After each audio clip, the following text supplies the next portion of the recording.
Happy World Shale Energy Day, happy St. Patrick's Day, and welcome to the Energy Detox. As always, I'm your host, Joe Sinnott, but not as always. I'm coming to you today from outside of an American institution known as McDonald's. And why would I choose this setting for today's episode? Well, of course, because today, being St. Patrick's Day, is the best day to drive through and get one of these, a ShaleRock Shake. But of course, with this also being World Shale Energy Day, we're going to spend a couple minutes referring to this guy as a ShaleRock Shake instead, if you can forgive the puns that, of course, we're not bashful about here on the Energy Detox. But other than some bad puns, what else can you expect on today's episode? Well, as always, we'll weave together current events, current headlines, current holidays into the idea of sustainable leadership and help you gain some practical tools that you can use to become a more sustainable leader. And in particular today, we're going to draw upon the life and the lessons of St. Patrick, who used a very simple mechanism to help the people of Ireland 1,500 years ago understand and grasp a pretty complicated concept, that of course being the Holy Trinity. And what did he do? Well, he used the shamrock as something that can explain the idea of having three persons in one God, God the Father, God the Son, God the Holy Spirit, by using the three leaves of the shamrock that, of course, are all in one tiny little plant. And that being said, of course, I want to lay out several disclaimers here that in no way do we mean to be sacrilegious or disrespectful. In fact, I will honor my Irish Catholic roots and my current Irish Catholic pride and emphasize the fact that I have here, or at least had here, a fillet of fish on this Friday in Lent. So again, there is no disrespect. In fact, if anything, I want to share how effective St. Patrick's approach was and share with you how simple and effective your approach to being a leader in a very challenging industry can be. And for that, we're going to lean on the shamrock and we're going to draw upon the concept of the GPS mindset that we've talked about many times here on the Energy Detox. And that drives all of my coaching, with the G, the P, and the S standing for growth, protection, and sustainability. And so kicking things off with the G, the first leaf in our sustainable leadership shamrock, if you will, G, growth. And growth, at least for today, I think can be represented by a shamrock, which really brings to mind the idea of regenerative growth. Regenerative growth, this plant, this ubiquitous plant that can grow. You know, you have a brown lawn, and next thing you know, a year later, what do you have? You have, clover, shamrocks popping up. Regenerative growth. And in an age, in an industry, and with ups and downs and commodity prices, and certainly we're in that down phase right now, it seems, there's a lot of negativity. There's a lot of death, if you will, figurative death, that leaders need to overcome. They need to deal with, and they need to deal with effectively, because far too many leaders respond very poorly to those troughs, those negative periods of time, of history in their business and in their industry. And part of the inspiration for this concept, for this emphasis on the regenerative nature of growth, is a talk that I'll be giving next week in Ohio at the Ohio Valley Energy Association. And they invited me to speak at their meeting that is focused on positive energy. That's their theme, not my theme. My job next week is to come up with something different from what we're talking about today to tie in the concept of positive energy. But at least for today's conversation, we'll talk about the shamrock. We'll talk about growth, and we'll talk about some practical things that leaders can do to emphasize that positive growth, that regenerative growth. So what do you do? What do you do if you're a leader and you got a lot of negativity? There's fears of layoffs. There's fears of a reduction in activity that everybody is used to by now if you've been in the industry for more than just a handful of years. Well, the first thing you need to do is recognize what the best fertilizer is for your team. And of course, this being World Shale Energy Day, we need to acknowledge that shale gas, of course, is a big contributor to fertilizer around the world, feeding people, which is all a positive thing. But moving away from those talking points, you got to emphasize that talking points alone are not enough to inject positivity into a conversation when you have a worried workforce. So what do? You need to look for the things that are going to fertilize, that are going to energize them and that audience. And that includes finding ways to better connect them to the long-term mission. I say this all the time. It was a big part of the conversation I had yesterday with Jason Spiess on the crude life, where one of the things that leaders need to do to sustain momentum is to emphasize the long long-term goals, the long-term mission, the positive aspects of being a part of an industry like the natural gas industry, the shale gas industry, to place a little extra emphasis on today's holiday. And the key to that, of course, is recognizing that everyone, no matter your role, is connected to that bigger picture. And that no matter how bad things seem, probably 95% of things in your professional world are actually not changing. All of the foundational things that you and your team have done, that your business has done, is not going away.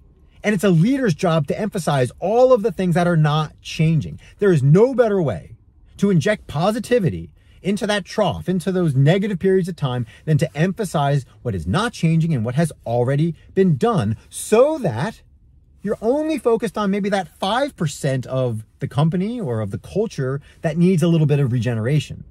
And that's a lot easier task than trying to boil the ocean, which, again, as an aside, for those of you who enjoy a beverage or two on St. Patrick's Day, if you were to boil the ocean, there is no better way to do it than by using natural gas, which of course is very effective and very efficient at boiling water and boiling things needed to produce things like whiskey and things like beer. But as an aside, let's move on to protection. And it's very similar to the idea of growth and recognizing all of the foundational things that you can build upon, that you can grow upon, but protection. And this is a concept we talk about all the time, and that is the idea of protecting what actually matters most, not protecting all of the tiny little distractions, every single little clover in a field of trillions of clovers. You need to protect the things that actually matter most to your people. And what is that? Again, as cliche and as soft and as fluffy as it might sound, it's a sense of purpose. It's a sense of being connected to that bottom line that we just talked about a couple minutes ago. That's what you need to protect. Because the moment that people feel like they are disconnected, they're being set aside, well, that's the moment that your sustainable leadership shamrock, if you will, starts to fall apart. That protection leaf gets to be bastardized, for lack of a better term. It begins to shrivel because you spend all of your time protecting the things that don't actually matter. And what are those things?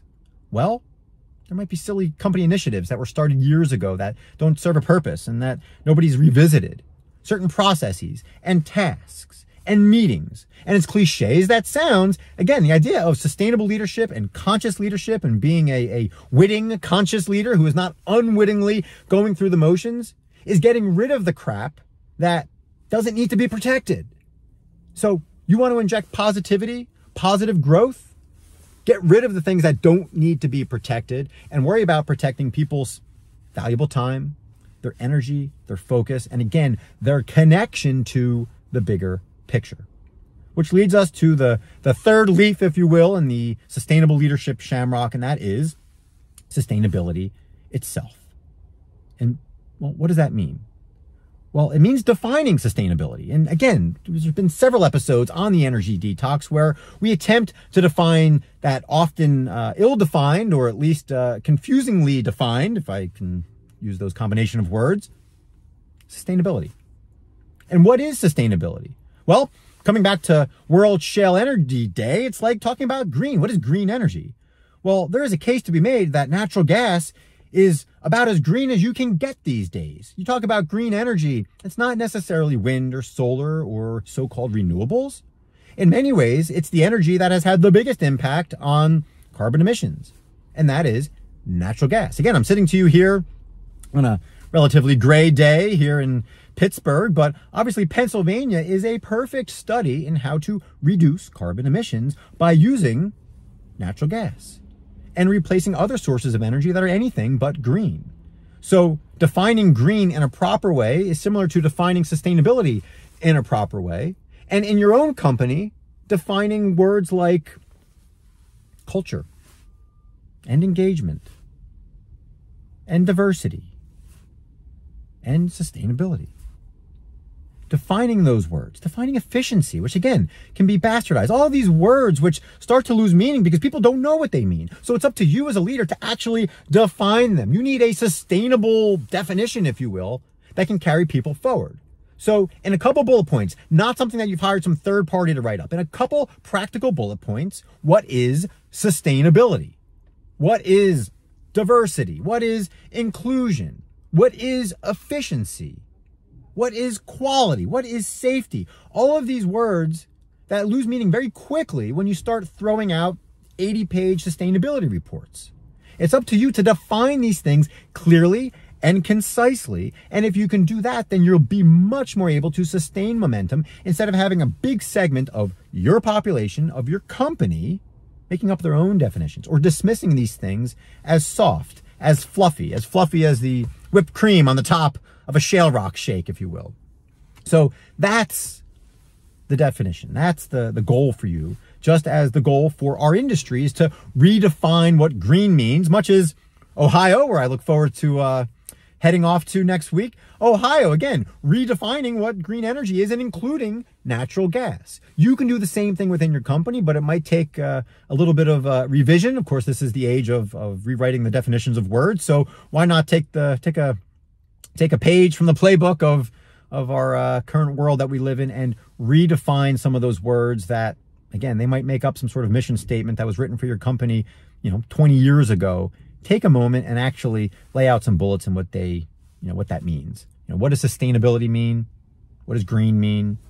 It's up to you to define it and share it with your people so that they're not lost trying to look for their own definitions. So with that, I appreciate you taking some time from your St. Patrick's Day or whenever you happen to be listening to or watching this. I hope you have a safe, healthy, happy, enjoyable St. Patrick's Day. And as always, I appreciate you tuning in to the Energy Detox.